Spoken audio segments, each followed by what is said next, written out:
All right, so this is my latest fun project. It is a puzzle and a locking box all in one. I made a false bottom in it that's translucent so you can see all the mechanisms. And it's meant to just be a really fun lock box. I actually built it for somebody who requested a box like this and for another application, but basically this is what it came out as. And it's the size of paper currency. You can put you can use it for a pen case, so paper currency fits in it nicely. Some smaller phones will fit in it. It's just meant to be a fun box. And the idea is that you need to know a 0 to 42 digit number on the dial here to be able to open it. But even once you know that number, you still have to know a certain secret sequence of events, which definitely involves spinning it. But where I think is quite kind of cool, clever, I don't know, in order to change this dial, you have to slide this, I call it the hinge slide, over, and that releases this.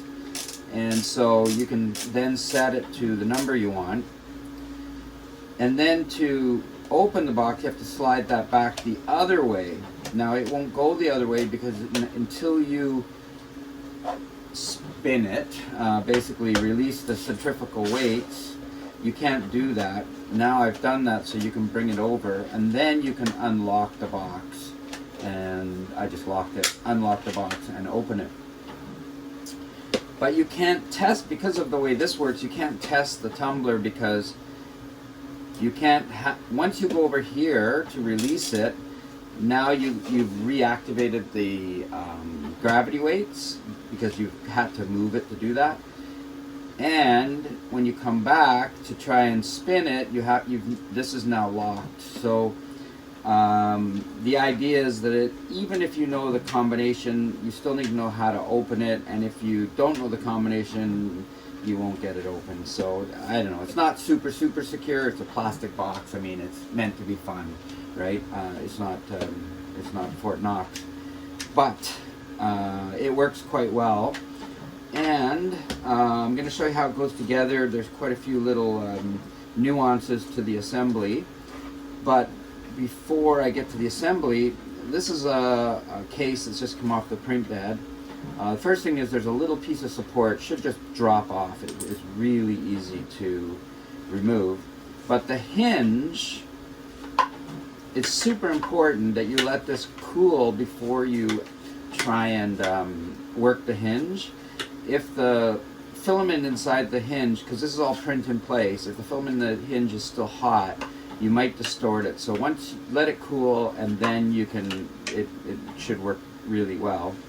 And I did something new for me from a design perspective. Is I've printed a latch, which should be a floating latch.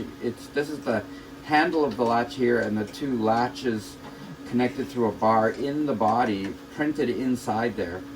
But of course, to be floating, well, you can't be floating. It has to have some contact in order to build the filament, to build layers. So there's a couple of points in there where it's touching, and because of that, when you take it off the build plate, it'll feel locked in.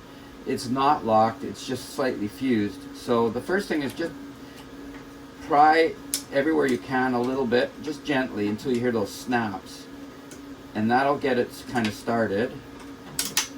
Hear them, and you should do this before you try to build it. Now once you've got a few cracks and you wiggle it, just make sure you've done what you can. And then at that point you want to take something small and strong, like the end of a screwdriver, and pry in here, and you see how easily that moved over. So now that one's broken free. If when you go in here you're not prying easily, then come over to this side and do the same thing. Press it and wiggle it back and forth until it comes free. If you pry too hard, like yours is really fused, and you pry too hard, you might damage the edge of the print here. It's not the end of the world, but it's nice if you don't. And then once that's free, you can see it moves back and forth quite well. On some of my printers, when I close this, that becomes really tight. And that's not a terrible thing, I don't think. But if it's too tight, like you see me struggling to get that to move back over, what you can do to just put a drop of lubricant on there, on the underside where it's going to hook onto the tabs in the lid, and then just work it back and forth a few times. The more if you use something to do that, it's easier than your fingernails.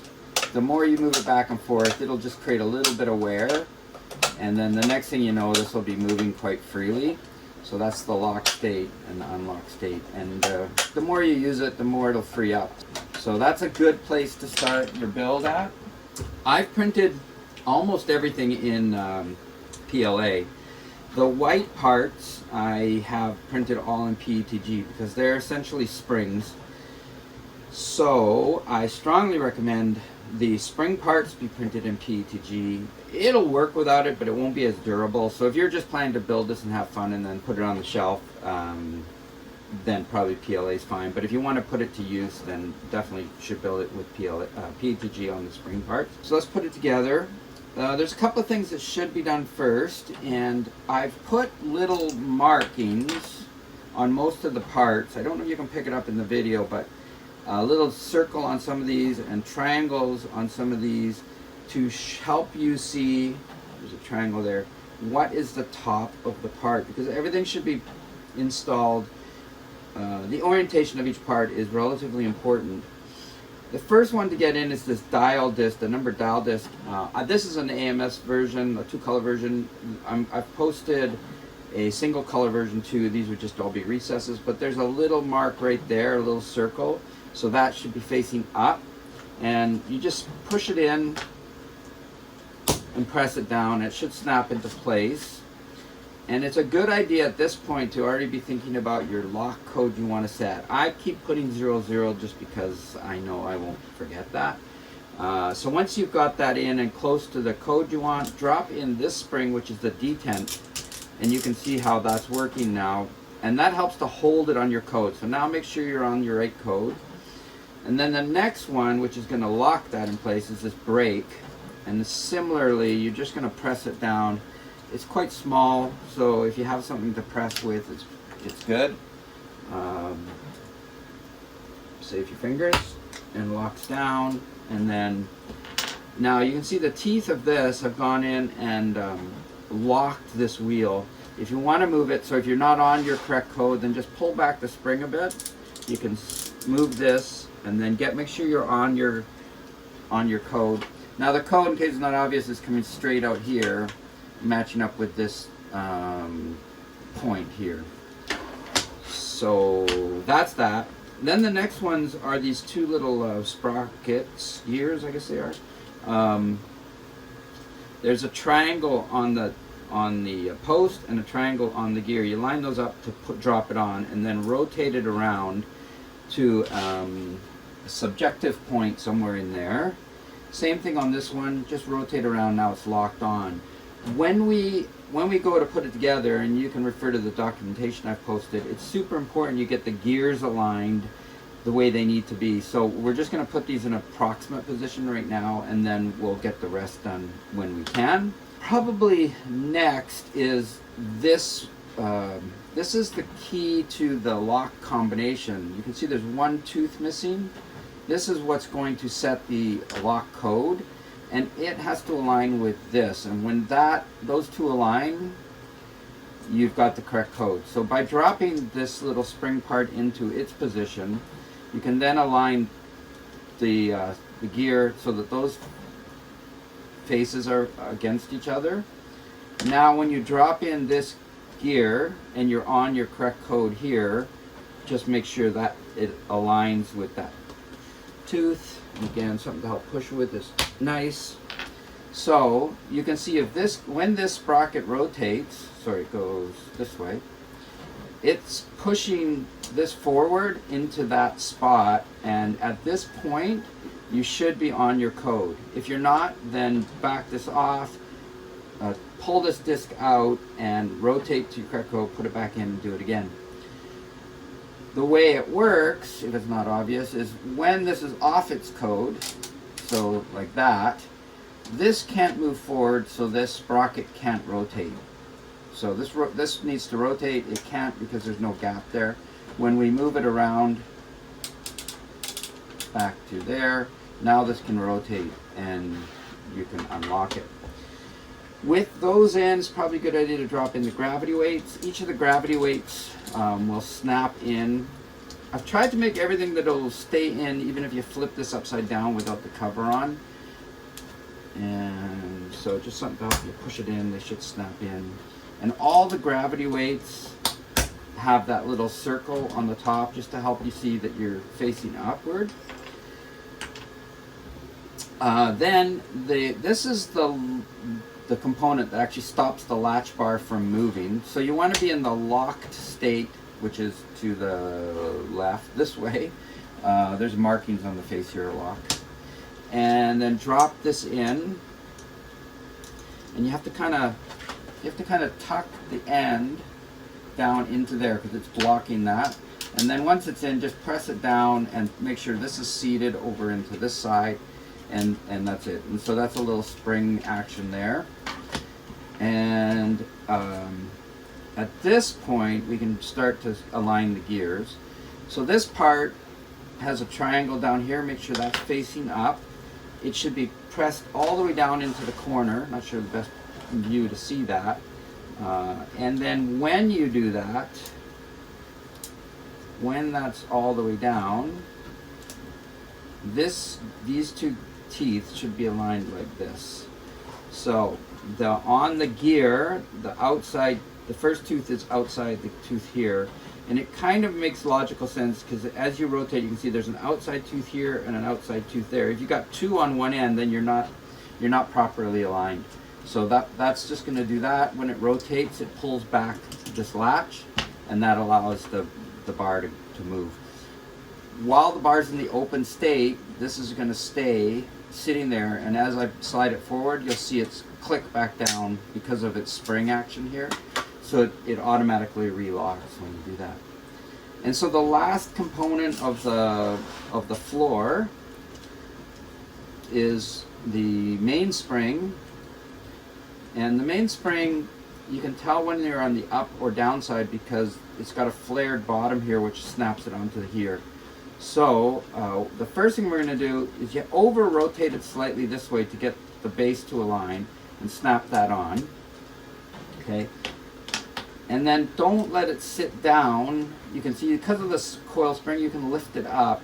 And we need to make sure that, again, all the parts are aligned, the gear teeth are aligned the way they need to be. So rotate this all the way down, and then that, the first tooth on the gear sits right perfectly in there, so you're perfectly aligned. And then the same thing over here, this tooth, and you need to rotate it slightly to get it to drop down. There you go. So the first tooth of the gear is sitting aligned with the first hole there. And as this rotates around, make sure the gravity weights are out of the way to rotate it. And then you rotate it around and you can see the last tooth here is outside there. So they're kind of evenly balanced, okay? And that's the whole lock and puzzle assembly. It's all in a 2mm layer with 2.4mm walls around it to create some clearance from the floor. And this part is the latch that I showed you at the beginning that activates it all. So come in at an angle and then just force it down and in, wiggle it in. And it's now grabbing this in one direction, so you can see it wants to go that way. It can't because there's the gravity weights in the way, but now it can. And this way in the other direction, and when it comes this way, it rotates the brake out so that this can move, and as soon as I let go, the brake comes back into place. And we can only rotate this way when the weights are out of the way, and this is aligned. So you can see I'm fully rotated now, but if we come back here, rotate the gear, now I can't go that way because of the weights, but I can't go that way because this can't press in. So, and because of that, there's enough play here that it's not activating this latch movement at all, and so you can't open the lock. And that's that. This is kind of floating. This hinge slide is floating and held into place by the false bottom. The false bottom does have a front and a back. There's a little notch on each side. That's the front of it. And I've made this intentionally a kind of like a one-time installation. You can get it out, and I'll show you that in a second. But I didn't mean for you to be pulling it in and out. So you want to make sure your code's set already. And mine's set on 00. And then just press down in one side, move it all the way over, and then flex it down into place.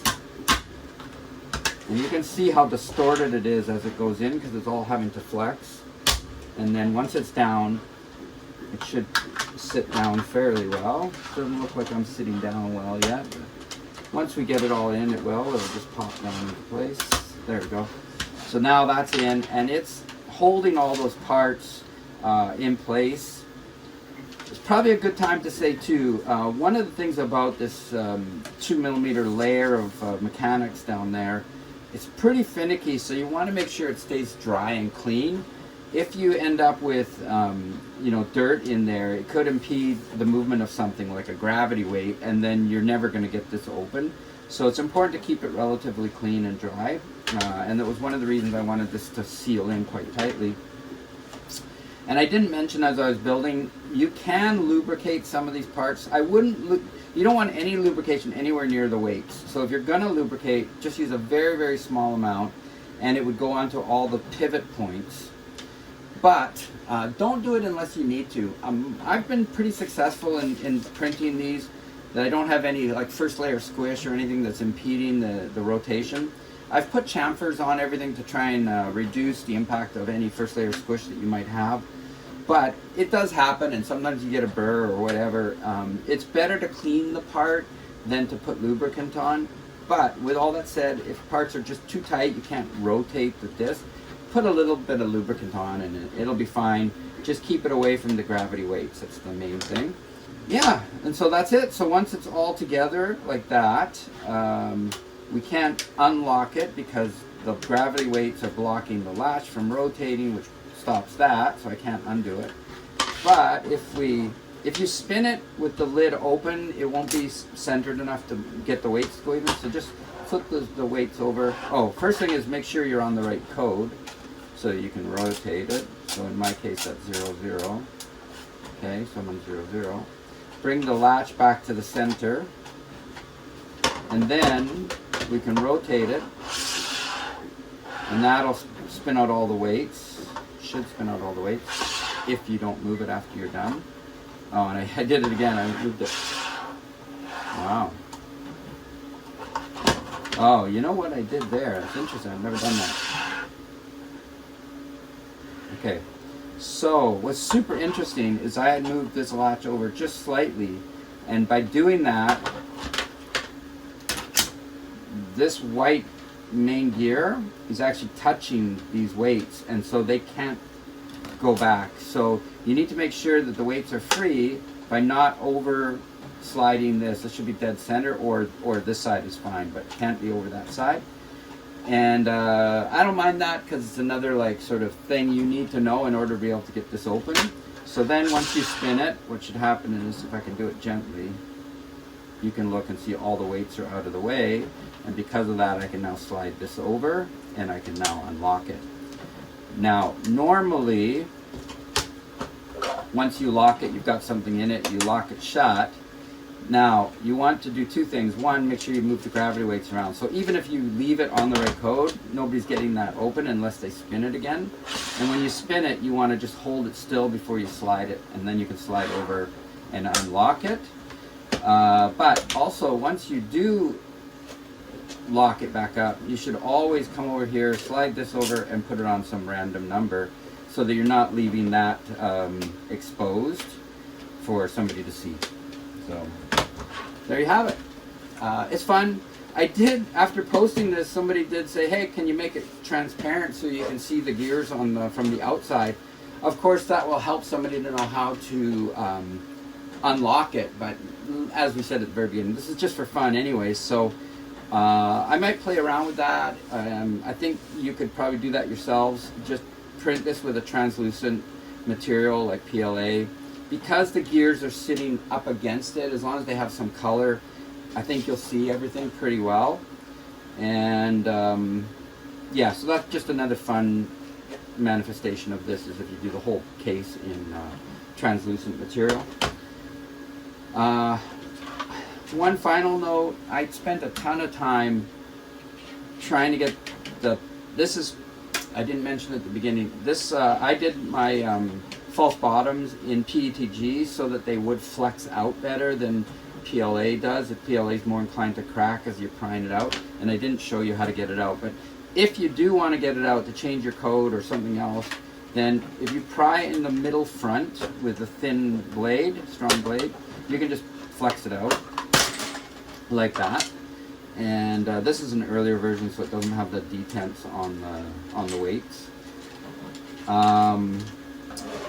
But what I was going to say is I spent quite a bit of time running PETG on my Centauri Carbon with all sorts of settings to try and get this clear, and in the end I just couldn't. It's no clearer than this. It's clear enough that if you put something against it you can see what's there, but the minute you take it a millimeter away you can't. So my point to that is, if you find a way to do it more clear, please let me know. And if you're not inclined, then don't waste time on it. I'll post my settings, if I haven't already, for what I did, and just go with that. Because it's sitting right up against all the gears, it's pretty visible. Visible enough to be, you know, fun, entertaining. And essentially the key elements for me to get that to print as clear as it is was, number one, make sure that your infill is just straight lines, not anything complicated. It's 100% infill, but I used basically lines so that it's just straight. And also flow up to 1.1 times, so you're about 10% extra flow, and that helps to fill it in. Otherwise you do see all the lines in the layers. So basically what you're left with, if you do it like what I've done, the bottom, which is your print bed, is rough, and I used a smooth side of one of my PEI surfaces, and not glass smooth, it's just the PEI smooth. And then on the top, the nozzle, and I tried all sorts of ironing settings, never got any better than just the way it prints when it does the last layer. So yeah, give it a try, see if it works for you, and if you discover anything that makes it better, please let me know. Otherwise, have fun. Let me know how it works for you. Thanks.